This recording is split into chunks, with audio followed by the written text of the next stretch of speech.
عبد الباسط صاحب نے پوچھا حکومت نے حال ہی میں حج کے پیسے بڑھائے ہیں اور حج مہنگا ہو گیا ہے، شرعی لحاظ سے یہ عمل کیسا ہے؟ دینی چیزوں میں سب تک مہنگائی ہو چکی ہے،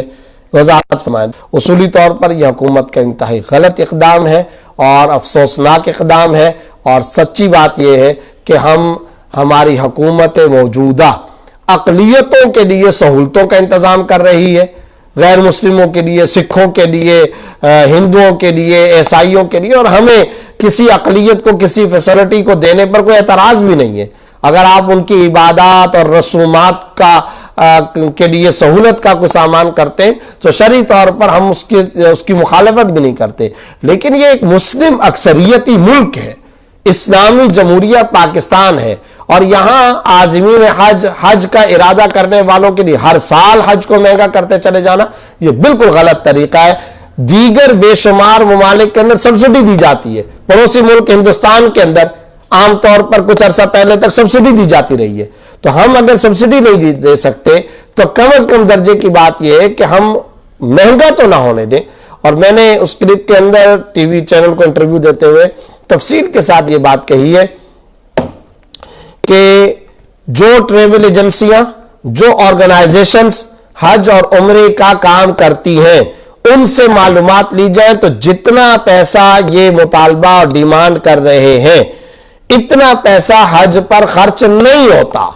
یہ ہمارا دعویٰ ہے، اور اس کے اوپر کسی فورم پر بھی بات کی جا سکتی ہے۔ چنانچہ میں نے خود اس کی تحقیق کی ہے، اور اسلام آباد کے اندر ہمارے دوست بنہم ٹریول کے نام سے ان سے اور کچھ اور حضرات سے ہم نے باقاعدہ تحقیق کی ہے، کاغذ قلم اٹھایا ہے، مکہ مدینہ کی رہائش،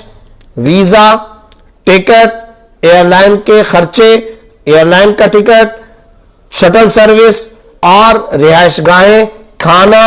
اور مکہ سے مدینہ، جدہ سے مکہ ٹرانسپورٹیشن، ان سارے کے سارے اخراجات کو جمع کرنے کے باوجود اتنا پیسہ خرچ نہیں ہوتا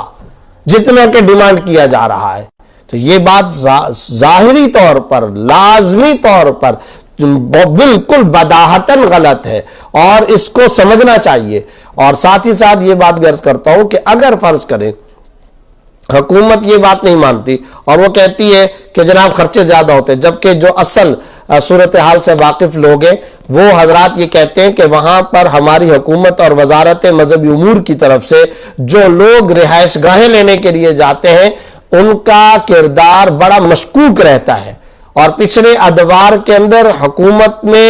ایسے افراد موجود تھے اور ان کے وہاں متعلقین میں ایسے افراد موجود تھے جن کو ہماری یہاں کی سپریم کورٹ اور ہمارے یہاں کی باقاعدہ کورٹس نے سزائیں دی ہیں، معطل کیا ہے، گرفتار کیا ہے، وزیر تک کو گرفتار کیا گیا ہے۔ یہ ہمارے ہاں پاکستان کے اندر سب کچھ ہوا ہے، تو یہ کوئی بے بنیاد بات نہیں کی جا رہی ہے۔ تو گزارش صرف اور صرف یہ ہے کہ وہ جو لوگ وہاں پر رہائش گاہیں لیتے ہیں ان رہائش گاہوں کے لینے کے اندر ان کا جو طریقہ کار ہے، جو کمیشن، جو معاملات ہیں، یہ سارے کے سارے ایسے معاملات ہیں جو سر بستہ کہانیاں ہیں، ان کو کھولنے کی ضرورت ہے اور اس کی تحقیق اور انویسٹیگیشن کرنی چاہیے۔ معتدل، عدل و انصاف والے، سچائی والے، خلوص والے، اور حج کو مشن اور حج کو صحیح طور پر عبادت سمجھنے والے لوگوں اور اس میں آسانی کو اپنا مشن زندگی بنانے والے لوگوں سے اس سلسلے میں کام لینا چاہیے، ان کو مقرر کرنا چاہیے۔ دوسری گزارش یہ، اگر ہم یہ کہتے ہیں کہ جناب مہنگائی ہو گئی ہے تو کم از کم حکومت کے جو ٹیکس بنتے ہیں، کم از کم حکومت سبسڈی نہیں دے سکتی، حکومت اگر سستا نہیں کر سکتی، حکومت کچھ نہیں کر سکتی، تو کم از کم عازمین حج پر وہ جو مختلف قسم کے ٹیکس ہیں ان ٹیکسوں کو تو ختم کرے۔ یہ ایئرپورٹ ٹیکس ہے، یہ سامان کا ٹیکس ہے، یہ ٹکٹ پر ٹیکس ہے، یہ فلاں چیز پر ٹیکس ہے، یہ کم از کم وہ یہ اعلان کرے کہ جو عازمین حج ہیں ہم ان کے اوپر یہ ٹیکس نہیں لگائیں گے۔ یہ کام تو کیا جا سکتا ہے آخری درجے کے اندر۔ تو میں یہ سمجھتا ہوں ریاست مدینہ کی مدعی ریاست نے خود مدینہ جانے کو بہت زیادہ مشکل بنا دیا ہے، اس کے اوپر ہمیں غور کرنا چاہیے اور ہمارے ارباب اقتدار کو اس پر غور کرنا چاہیے۔ اور میں یہ سمجھتا ہوں کہ اگر ہم، اور یہ کوئی بڑا مشکل کام نہیں ہوتا، اگر کوئی درد دل کے ساتھ، اخلاص اور خلوص کے ساتھ وزارت کے کچھ لوگ مل کر کے محنت کریں اور حکومت کے اندر بھی اس بات کا درد ہو تو یہ بہت آسانی کے ساتھ اس کی قیمتوں کو کم کیا جا سکتا ہے، لیکن نیت صحیح ہو، دل کے اندر درد اور کوڑھن ہو تو پھر یہ کام ہو سکتے، ورنہ نہیں۔